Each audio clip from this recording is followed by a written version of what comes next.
Revisamos las bases principales desde las que puede abordarse el sistema de la fonética desde una perspectiva perceptiva.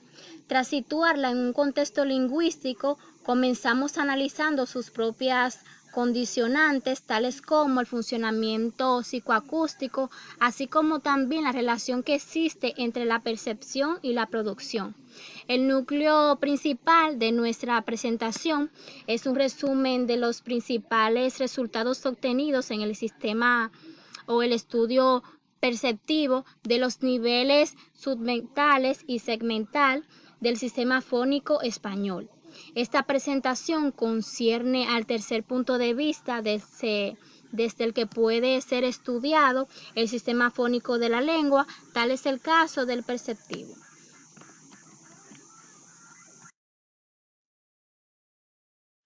Sin más preámbulos, a continuación mis compañeras Angelina García, Alaina Rodríguez, Isamar Rosario y quien les habla, Angelina Batista, estaremos desglosando aquellos componentes o elementos claves propios de la fonética perceptiva. Ahora ha llegado el momento de que profundicemos el tema en cuestión. Para esto, en primer lugar, procedemos a presentar el concepto a desarrollar, es decir, la fonética perceptiva. La fonética perceptiva, o también conocida como fonética auditiva, es aquella que estudia la manera como el oído reacciona ante las ondas sonoras y cómo interpreta tales ondas como señales lingüísticas. Asimismo, esta posee una doble vertiente. Por una parte, se encarga del estudio de la audición del habla, examinando cómo las ondas sonoras llegan hasta el oído y se transforman allí en impulsos nerviosos que se transmiten al cerebro. Es decir, cómo esos sonidos viajan desde el oído, pasan todos esos órganos que conforman la audición y llega al cerebro. Por otra, debe estudiar también cómo damos una interpretación fonética a estos impulsos, asimilando los sonidos de la lengua que conocemos. Ese es el proceso que propiamente se conoce como percepción. En fonética perceptiva, se trabaja para proponer modelos que den cuenta del paso de ondas sonoras a sonidos del habla en función de sus propiedades acústicas y de los condicionamientos que impone nuestro sistema auditivo. Por ende, esta requiere una descripción del sistema auditivo y del funcionamiento de la corteza auditiva, cuyo nivel de profundidad vendrá determinado por las necesidades de un lingüista. El eje central de una fonética perceptiva está dedicado a la decodificación de los sonidos lingüísticos, desde sus componentes menores hasta los de mayor alcance, los suprasegmentos, pasando por los segmentos y sus combinaciones en sílabas. Es así como la fonética perceptiva trasciende la pura descripción para aportar soluciones a las formulaciones teóricas, no solo fonológicas, sino también psicolingüísticas. El sistema auditivo posee tres fronteras: la frecuencia, la intensidad y la duración. En cuanto a la frecuencia, los seres humanos podemos oír sonidos desde 20 a 30 Hz hasta 20.000, pero somos especialmente sensibles a los que se sitúan entre 2.500 y 5.000 Hz. La capacidad para percibir cambios de intensidad en el oído humano normal crece logarítmicamente más de 100 veces desde el umbral de audición hasta el umbral del dolor. La proporción entre el sonido más intenso previo al dolor y el más débil que podemos percibir es de 1012 hasta 1. En cuanto a la duración, solo tenemos un límite y es el inferior. El sonido lingüístico más breve perceptible puede oscilar entre 10 y 40 ms. No hay techo temporal en percepción auditiva, pero nuestra mayor sensibilidad natural aparece en el rango que va entre 40 a 60 ms9. Esa sería la razón por la que distintas lenguas tendrían que contrastar categorías fonológicas apoyándose en la información acústica contenida en cambios frecuenciales con duraciones en torno a los 50 ms.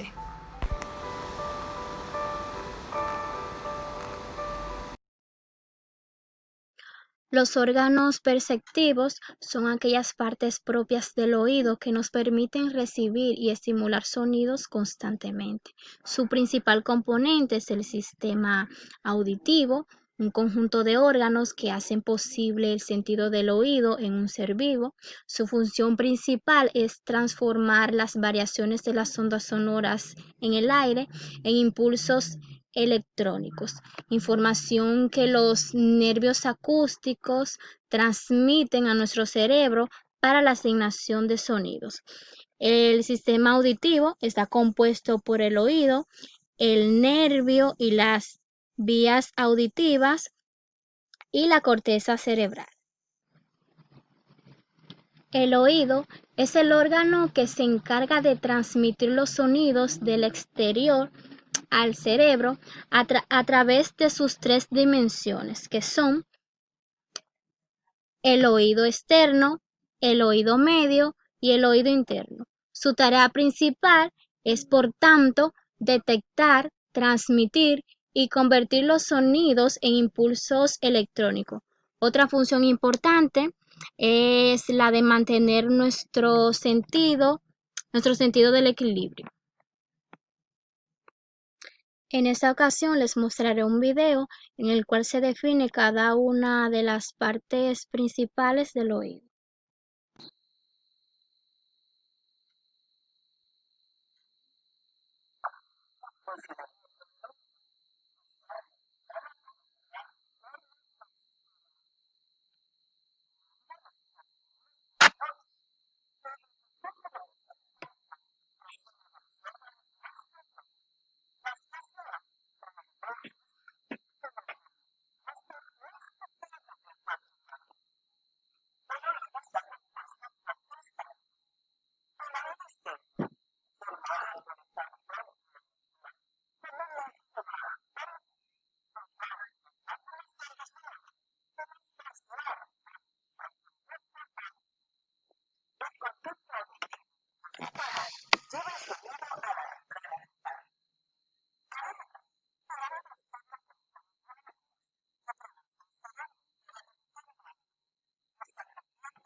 En este video pudimos observar que el oído externo está compuesto por la oreja y el conducto auditivo, que el oído medio está compuesto por el tímpano y las cadenas de huesitos que se conforman por el martillo, el yunque y el estribo. Y por último, el oído interno está compuesto por el caracol y los conductos semicirculares. Cada una de estas partes son importantes para el funcionamiento del oído.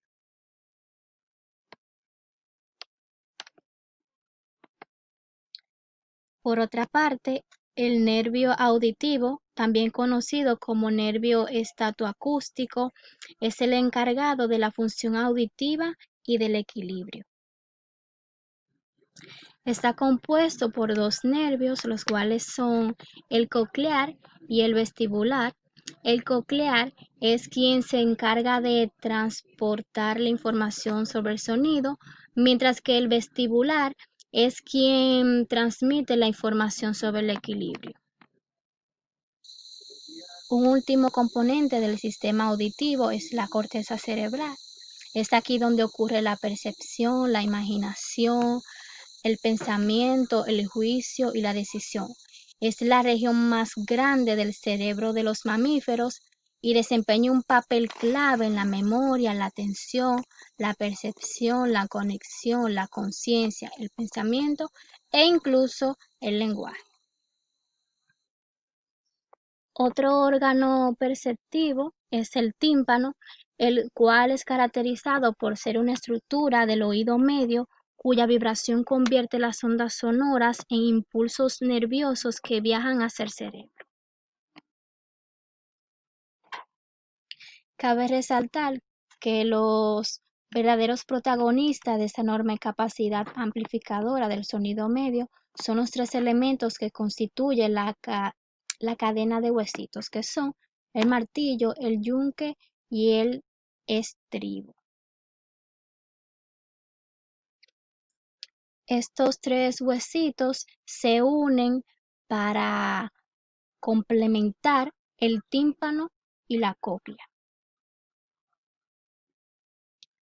Por su parte, la cóclea o caracol, que es esta parte que vemos aquí, está situada en el hueso temporal y es la parte encargada de la función auditiva en el oído interno.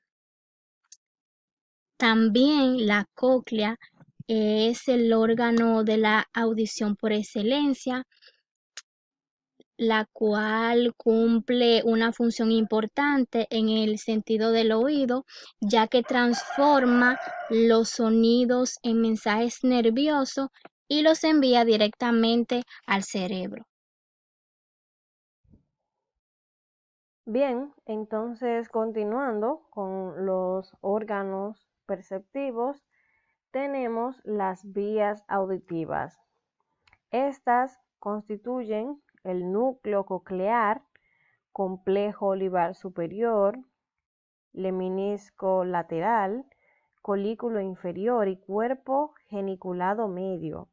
Son un conjunto de sistemas de haces neuronales que van y vienen arriba y abajo en el tronco encefálico para acabar en la corteza auditiva. Estas constituyen un conjunto de interconexiones constituyen el aspecto más amplio de lo que implica el sistema sensorial. El 70% de las vías son contralaterales, cruzan desde el oído hasta la corteza cerebral del lado contrario. Como podemos ver en la imagen, pues el sonido que percibimos inicia su recorrido entrando por aquí por el oído y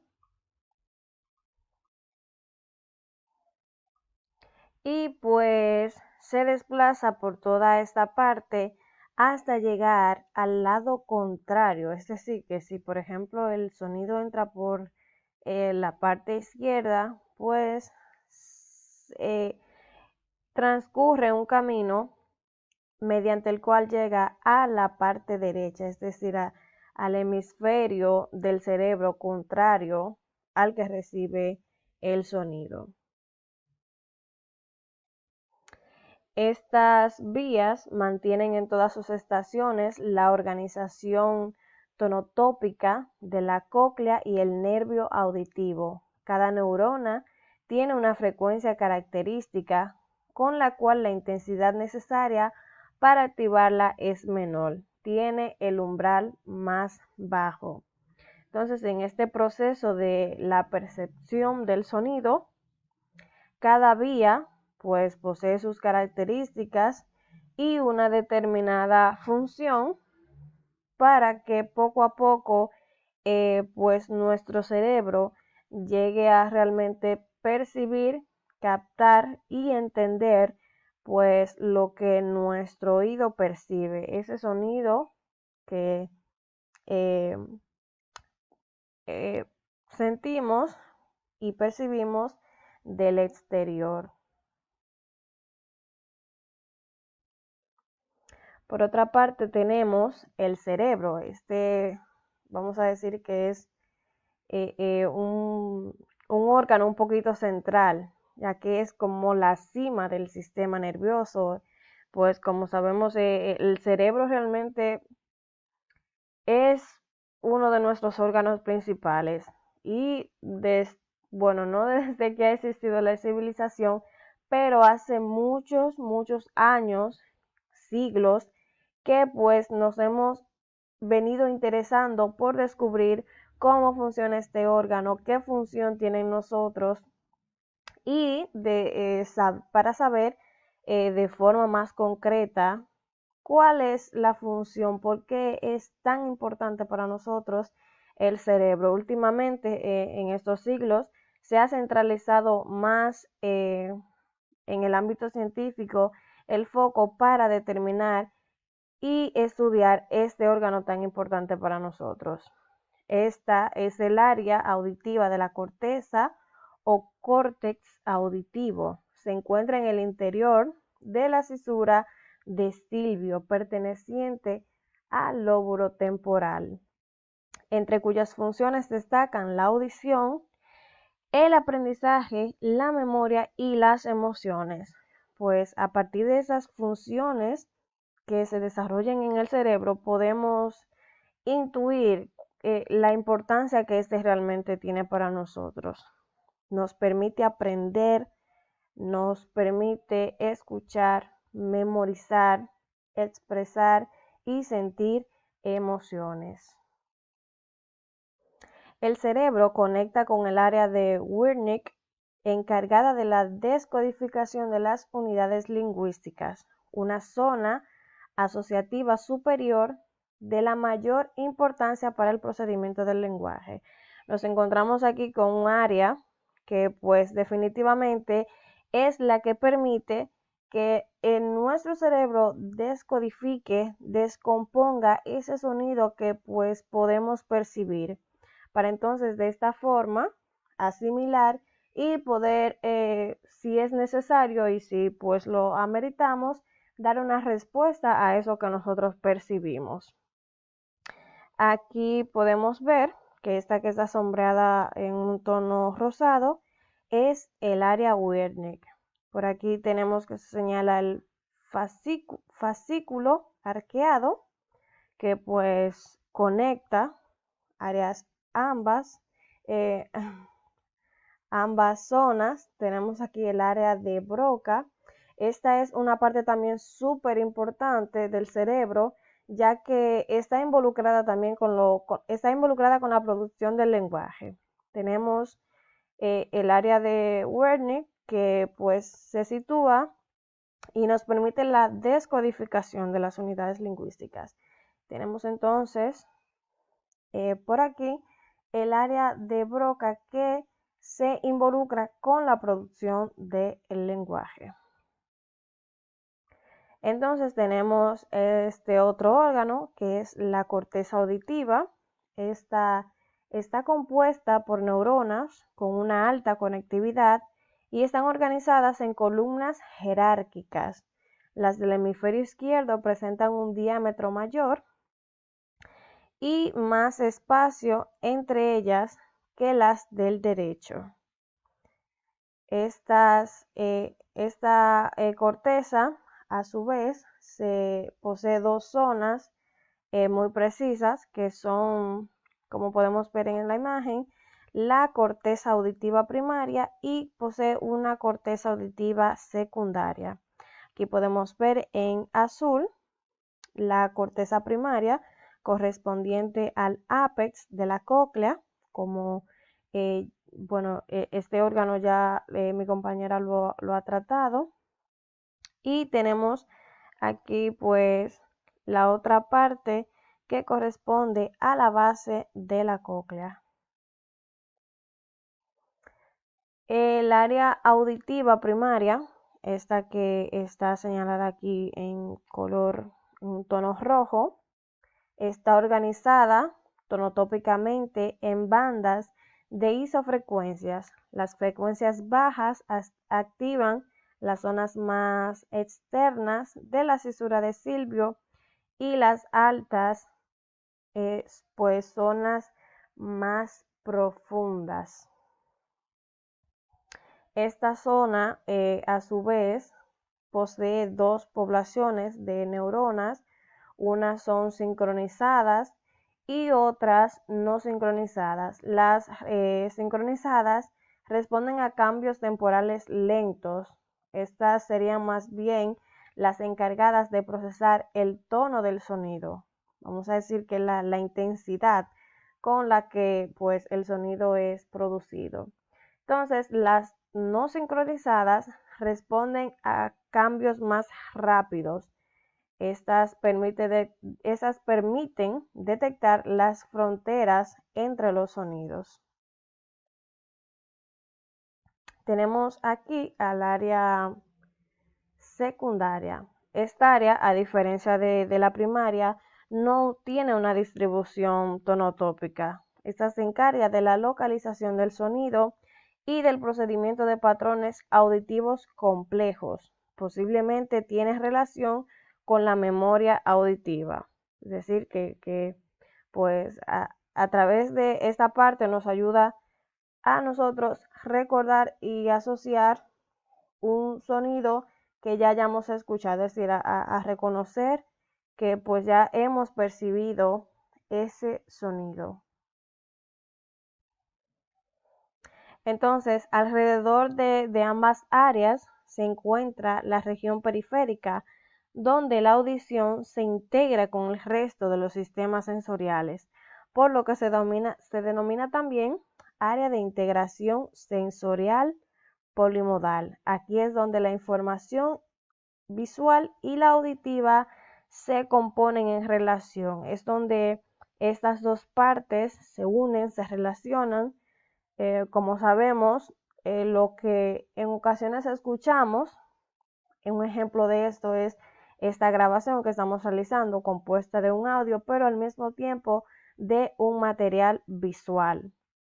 Entonces, en esta parte, en el área de integración sensorial, pues ya todas estas funciones, estas regiones, se relacionan, se integran con los demás sistemas sensoriales. Y entonces, pues también se unen, se enlazan la parte visual y la parte auditiva. En esencia, el papel de las regiones corticales consistirá en realizar las funciones superiores de integración del mensaje oral, el procesamiento de los eventos auditivos definidos como elementos relativamente concurrentes, en este caso neuronales, formaría un patrón de excitación, de codificación de la información con carácter distintivo, mucho menos variable que el espectro acústico. Esto es según Greenberg. Entonces, aquí las neuronas actúan por comparación con patrones aprendidos. Es decir, a partir pues de algo que aprendemos. Puede ser que ya sea enseñado o que resulte de un trabajo autónomo. Aquí podemos ver las áreas corticales. Tenemos la premotora, el campo frontal, el área auditiva primaria, aquí en morado. Tenemos también el área de Wernicke, como había señalado, esta que se encuentra aquí como en anaranjado. Y las demás áreas que pues componen este sistema de órganos perceptivos. Ahora los dejo con mi otra compañera que les va a continuar tratando estos aspectos de la fonética.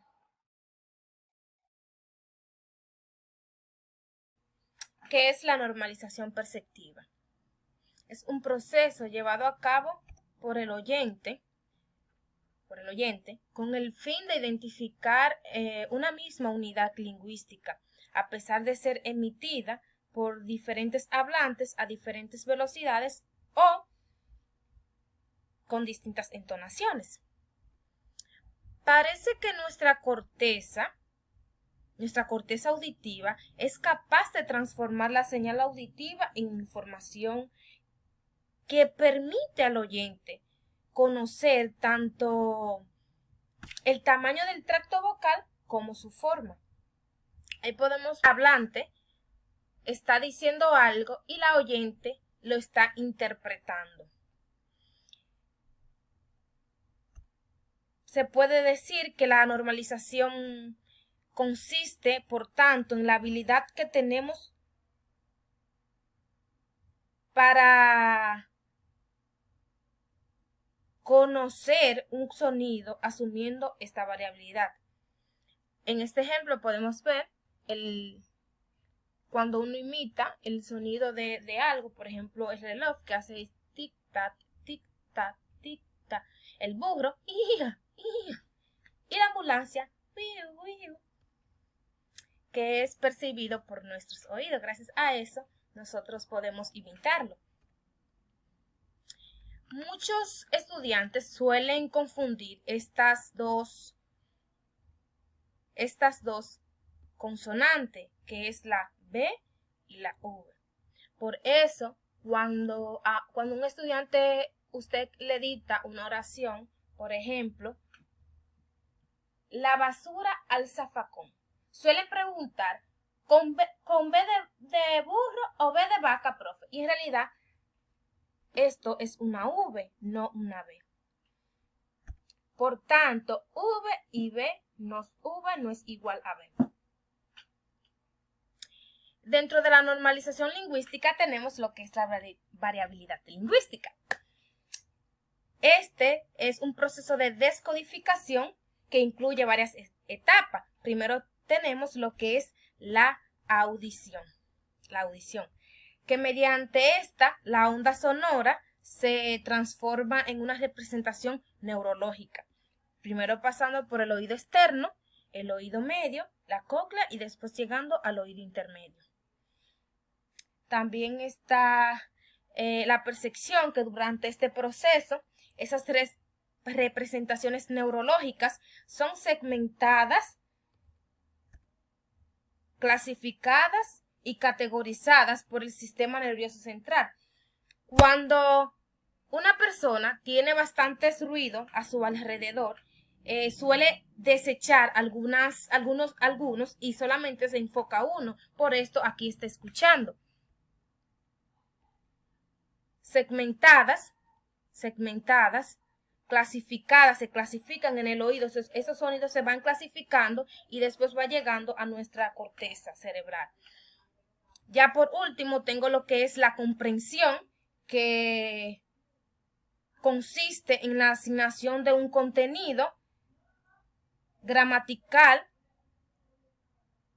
semántico y conceptual al sonido percibido. El proceso a través del cual el oyente reconoce una serie de estímulos como la vocal I o la vocal E forma parte del proceso de percepción. Aquí podemos ver cómo el docente le dice la palabra manzana, pero ellos, los alumnos, como oyente, lo interpretan de diferente manera. Aquí podemos ver cómo un alumno lo interpreta de manera verde, el otro con una letra mucho más amplia y otro con una letra más pequeña. Su oído lo va captando de diferente onda sonora. Entonces, la percepción auditiva pasando. Esta se puede definir como la capacidad para recibir e interpretar la información que llega a nuestros oídos, como he mencionado anteriormente. Estas llegan mediante las ondas de la frecuencia audible,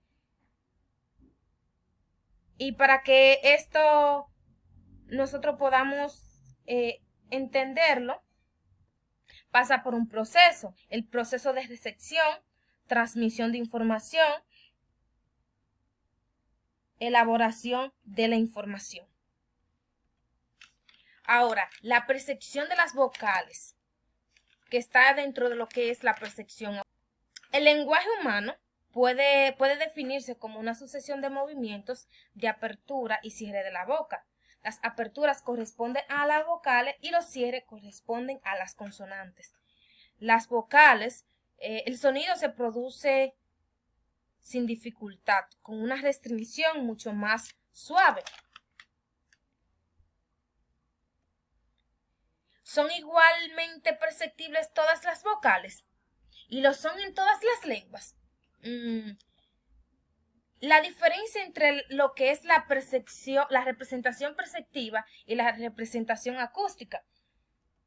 Aquí podemos ver un gráfico donde podemos identificar que los aspectos auditivos,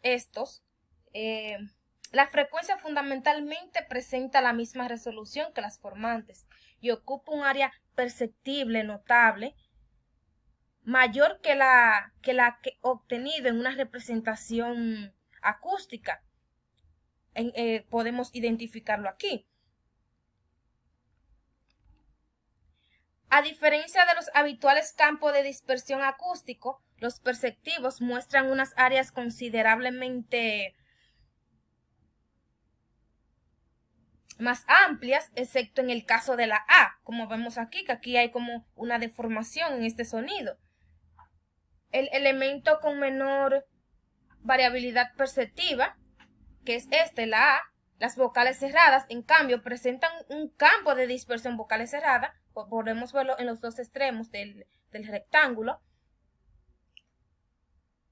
Vecinos a esto está la O, que reduce drásticamente su campo a las realizaciones más abiertas, interponiendo la mayor de la distancia con U. En cambio, la E se permite cierto margen de variación en este rasgo, radicado en el primer formante. Aquí en el primer formante vemos la deformación que tiene. Podemos ver que el primer formante en los acústicos está muy cerca de lo que es el formante 2.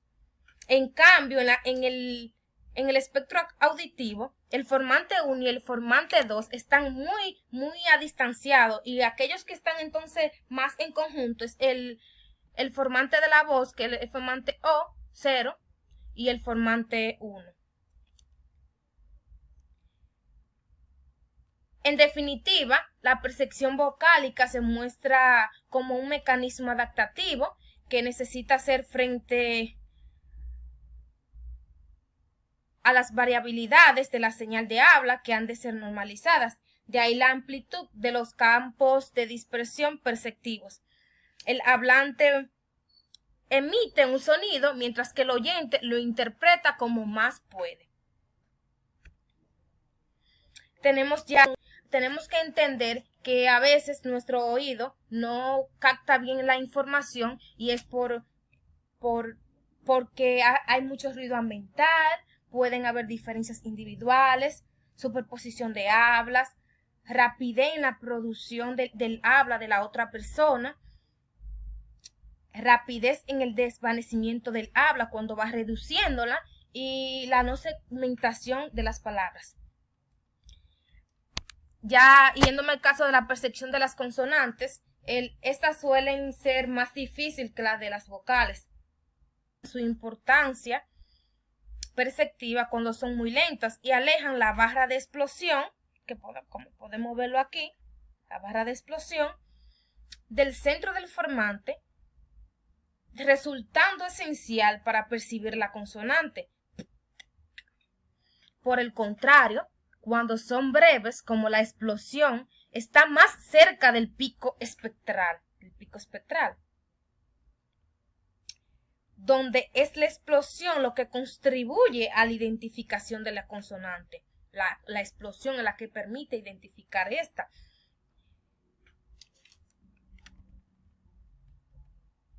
Entonces, tiempo de inicio de sonoridad, o también conocido como voice on time, es el periodo que transcurre, como el tiempo que transcurre entre la salida turbulenta del aire fonador al deshacerse la oclusión bucal de la barra de expresión y la vibración de las cuerdas vocales para la emisión de la vocal siguiente, barra de sonoridad. Este tiempo puede ser tanto positivo, que es que va inclinado para la derecha, y el negativo, que es el izquierdo. Este tiempo es propio de las consonantes sonoras.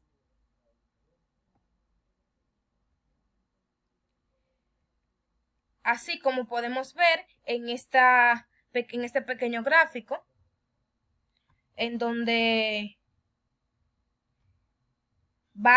aquí va como de a poquito, el sonido va de a poquito incorporándose y luego se va convirtiendo en mayor. Para concluir mi parte, como es lógico, la percepción auditiva está presente constantemente en nuestro día a día y nos permite desenvolvernos adecuadamente por nuestro entorno. Además, nos permite comunicarnos con fluidez. Bien, hemos llegado a la parte final de nuestra presentación, y es que en definitiva hemos podido observar cómo la fonética perceptiva constituye una disciplina que nos ayuda a determinar y analizar cómo reacciona nuestro oído ante ondas sonoras, es decir, ante la escucha de cualquier sonido procedente del exterior, ya sea la voz de una persona, el ruido de un auto, etcétera. Así como la interpretación, que de igual forma pues hacemos de esos sonidos que puede percibir nuestro oído. De igual forma hemos podido observar las vertientes que compone esta disciplina. En primer lugar vimos que esta se encarga del estudio de la audición del habla, y que de igual forma estudia también cómo damos una interpretación fonética a esos impulsos. Hemos visto también los órganos perceptivos, hemos podido contemplar cómo está formado y cuáles órganos pues constituyen nuestro sistema auditivo. Vimos que el mismo se compone por el oído, el nervio y las vías auditivas y la corteza cerebral. También pudimos contemplar cómo la normalización perceptiva pues constituye ese proceso que llevamos a cabo los seres humanos para ejecutar a diferentes velocidades o distintas entonaciones pues las palabras que emitimos. Esto ha sido todo por nuestra parte.